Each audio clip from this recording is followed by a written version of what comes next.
अस्सलाम वालेकुम, मैं हूं काविश मेमन। स्टेज और ड्रामा इंडस्ट्री के बेताज बादशाह अपने फ़न के ज़रिए लोगों के चेहरों पर मुस्कुराहटें बिखेरने वाले उमर शरीफ अपने चाहने वालों को रोता छोड़कर इस दुनिया फ़ानी से कूच कर गए। उमर शरीफ मुख्तलिफ़ किस्म की बीमारियों में मुब्तला थे, जिसमें अमराज़ कल्ब, जिगर और गुर्दों जैसी बीमारियाँ हैं। उसमें उमर शरीफ साहब मुब्तला थे। उमर शरीफ कराची के एक निजी अस्पताल में 1.5 माह तक दाखिल रहे। 1.5 माह तक उमर शरीफ साहब का कराची के निजी अस्पताल में इलाज होता रहा, लेकिन फिर एक वक्त ऐसा आया कि जब उमर शरीफ साहब को बैरून मुल्क ले जाना लाजमी हो गया। वो लाजमी इसलिए हुआ क्योंकि उस उमर शरीफ साहब जिस बीमारी में मुब्तला थे, यानी कि वॉल्व की ब्लीडिंग का मसला था, इसकी जो क्लिपिंग है वो दुनिया के सिर्फ 3 ममालिक में होती है, जिसमें सऊदी अरब शामिल है, जिसमें जर्मनी और अमेरिका, ये वो 3 ममालिक हैं। इसके अलावा पूरे दुनिया में कहीं भी नहीं होती वॉल्व की ब्लीडिंग की जो क्लिपिंग है, उसकी कहीं भी इसका इलाज मुमकिन नहीं है। तो उमर शरीफ साहब को ये मसला था। उसके लिए यह फैसला किया गया कि भाई उमर शरीफ साहब को अमेरिका ले जाना है, क्योंकि फैमिली की राय थी कि भाई हम अमेरिका ले जाना चाहते हैं। और फिर कोरोना के मसाइल थे कि आम आदमी अगर कोई वीज़ा वगैरह के लिए अप्लाई करता है तो बड़ा मुश्किल होते जा रहे हैं कि कोरोना के मामला चल रहे हैं और ट्रैवलिंग के वगैरह के बहुत सारे मसाइल हैं।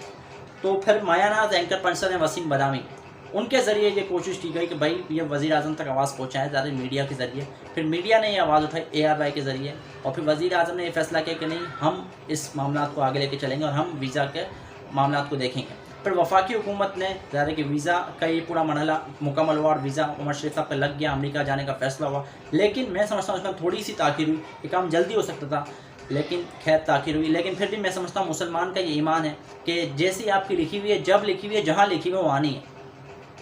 ये इस बात पर तो मतलब कोई किसी मुसलमान का जो है ना वो इस बात से वो पीछे नहीं हटता। ये इस बात का मुसलमान का ईमान है कि आपकी जहाँ पर लिखी है वो आनी है। ठीक है, मसाइल हुए, मुश्किलात हुई, जो ताख़ीर हुई, वो सारी चीज़ें मंजराम पर हैं, वो बतानी ज़रूरी है। इस वीडियो बनाने का मकसद बेसिकली है कि जहाँ जहाँ ताख़ीर हुई वो बतानी ज़रूरी है। यहाँ से ये मसला शुरू हुआ। डॉक्टर्स ने कहा नहीं भाई, आपने वीज़ा तो करवा लिया, अब एयर एम्बुलेंस की ज़रूरत है।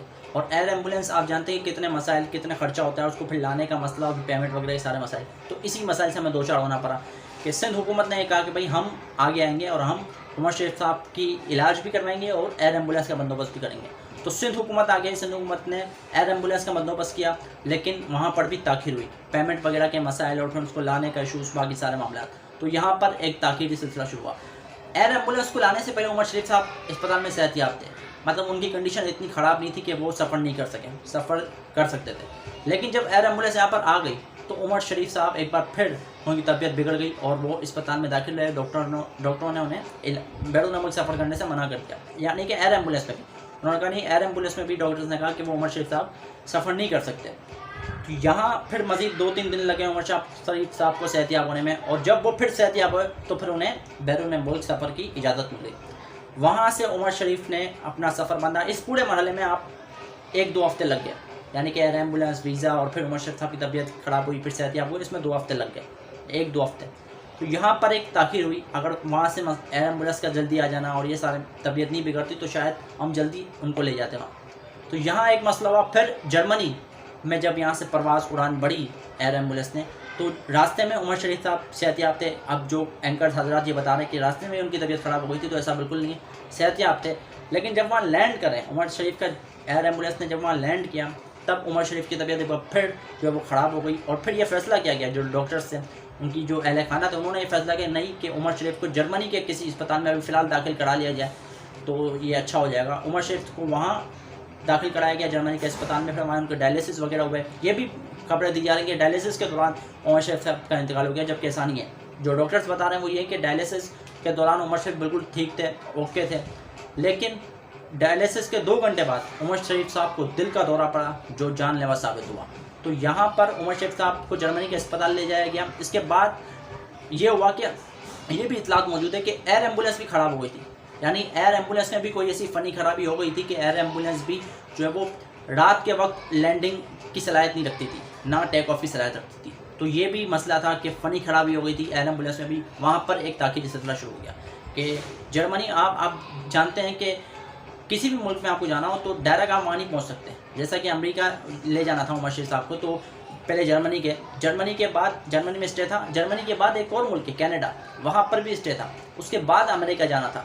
तो ऐसा नहीं कि हम डायरेक्ट अमेरिका ले जाते, ऐसा सवाल मुमकिन ही नहीं था ना। ये जर्मनी में ही उनका इंतकाल हो गया और वो अपने रब के हुज़ूर पेश हो गए। यकीनन हम दुआ करते हैं कि अल्लाह पाक उमर शरीफ साहब की मग़फ़िरत फरमाए। पूरी दुनिया में ताज़ियत बड़े पैगाम हैं। भारत से लोगों ने पैगाम भेजे हैं, पाकिस्तान में मुख्तलिफ जो फ़नकार हैं जो इस फील्ड से ताल्लुक़ रखते हैं उन्होंने पैगाम भेजे हैं। और हर कोई रंजीद है क्योंकि ऐसा शख्स जो सदियों में पैदा होता हो, ऐसा शख्स जो एक छोटे से घर से उसने, ये भी हम आपको सिलसिला थोड़ा मुख्तसर करके बताएंगे कि कहाँ से उमर शरीफ ने सिलसिले का आगाज़ किया और मुख्तलिफ उनकी जो ज़िंदगी है वो हम आपको बताएंगे। लेकिन ये एक सिलसिला है जो ताख़ीरी सिलसिला था, जो मैंने आपको बताया कि कराची से शुरू हुआ कि जब एयर एम्बुलेंस, वीज़ा, फिर जर्मनी में जो ताख़ीर में फ़नी खराबी, ये सारे मामला अगर ये ना होते तो शायद हम कुछ कर सकते थे, लेकिन ऐसा नहीं हो सका। अब उमर शरीफ साहब की जो मैयत की मुंतकली है, अब उसमें भी मसाइल पैदा हो रहे हैं, अब उसमें भी ताख़ीर हो रही है। उसकी वजह ये कि जर्मनी में हफ्ते और इतवार को सरकारी छुट्टी होती है। अब जब सरकारी छुट्टी होती है, जो सरकारी दफातर है वो भी उस दिन बंद होते हैं। तो अब ये दफातर खुलेंगे मंडे वाले दिन, यानी कि कल वो दफातर खुलेंगे और डेथ सर्टिफिकेट जब वो सरकारी दफातर जारी करेंगे, क्योंकि जर्मनी के कवानीन के मुताबिक डेथ सर्टिफिकेट जारी हुए बगैर किसी भी मैयत को वो अपने मुल्क से बाहर ले जाने की इजाज़त नहीं देते। तो ज़ाहिर है वो मैयत पाकिस्तान आनी है, और जब तक डेथ सर्टिफिकेट जारी नहीं होते और वो सरकारी दफातर नहीं खुलते तब तक उमर शरीफ साहब की मैयत जर्मनी में रहेगी। और कल उनकी नमाज़ जनाजा जर्मनी में अदा की जाएगी। जब कल सरकारी दफातर खुलेंगे वहाँ से उमर शरीफ साहब के डेथ सर्टिफिकेट जारी होंगे, फिर उनकी मैयत मंगल या बुध वाले दिन पाकिस्तान लाई जाएगी। और अब ज़ाहिर है कि जब पाकिस्तान लाई जाएगी तो फिर वहाँ पर उनकी जो तदफीन के मराइल हैं उसमें भी कुछ अहम खबरें सामने आ रही हैं, जिसमें उनके बेटे का ये मौक़िफ़ है। उनके बेटे ये कह रहे हैं कि उमर शरीफ साहब की ख्वाहिश थी कि उनकी जो तदफीन है वो अब्दुल्ला शाह गाज़ी के मज़ार के अहाते में की जाए। सईद गनी साहब हैं, उन्होंने ये कहा कि हम कोशिश कर रहे हैं और ये इजाज़त दे दी है, बल्कि ख़बरें भी आ रही हैं कि अब्दुल्ला शाह गाज़ी के मज़ार के अहाते में ही उमर शरीफ साहब की तदफीन की जाएगी। और आज मैं सुन भी रहा था, सईद गनी साहब कह रहे थे कि वफाक से भी ये बात करेंगे कि ज़ाहिर है कि इतना बड़ा स्टार है, इतना बड़ा नाम है पाकिस्तान का, तो ज़रा एक ज़बरदस्त किस्म का एक जनाजा हो उमर शरीफ साहब का कि जिसमें बहुत बड़ी तादाद में लोग आएँ और ज़बरदस्त किस्म के इंतजाम की जाएँ, ताकि फिर हम दुनिया को ये पैगाम दे सकें कि देखो इस तरीके से अपने लेजेंड का जो है ना वो उनको रुखसत करते हैं। अब ज़रा उमर शरीफ साहब की मैं मुख्तसर आपको हिस्ट्री बता देता हूँ। उमर शरीफ साहब जो है वो एक कराची के एक छोटे से इलाके से, एक छोटे से घर में पैदा हुए और लियाकताबाद में उनकी रहाइश थी। एक छोटा सा घर था, एक कमरे के घर में वो रहते थे। बहुत मुश्किल हालात का उन्होंने सामना किया। 4 साल की उम्र में, आप ये सोचें कि 4 साल की उम्र में उनके वालिद साहब का इंतकाल हो गया। 4 साल की उम्र में एक छोटा बच्चा है, छोटी उम्र में उसके वालिद साहब का इंतकाल हो जाए तो किस हालात से वो गुजरेगा, आपको तो अंदाज़ा रहेगा। लेकिन उमर शरीफ साहब ने उस वक्त का, उस हालात का डटकर मुकाबला किया। और आज लोग कहते हैं कि ना उमर शरीफ कॉमेडी का बादशाह, तो ऐसे ही नहीं कहते, चमकता दमकता सितारा है वो उस मुल्क का। तो उमर शरीफ साहब ऐसे ही उमर शरीफ नहीं बने, बल्कि उमर शरीफ ने बहुत कुर्बानियाँ दी। 4 साल की उम्र में वालिद साहब का इंतकाल हुआ तो उमर शरीफ घबराए नहीं, उमर शरीफ डरे नहीं, उमर शरीफ ने हिम्मत नहीं हारी। उमर शरीफ ने ये फ़ैसला किया कि भाई अब मेहनत करनी है। और उमर शरीफ ने 14 साल की उम्र में ही स्टेज पर अदाकारी के जोर दिखाना शुरू कर दिए। और उमर शरीफ में ज़ाहिर है कि वो टैलेंट था, और वो खुद भी मुख्तलिफ प्रोग्राम में बताते रहे कि मुझे शौक़ था कॉमेडी का और मैं लोगों की नकलें वगैरह उतारा करता था। तो लियाकताबाद में भी उनका नाम था, बड़ा लोग उनको पहचानते और उनकी कॉमेडी को पसंद किया करते थे।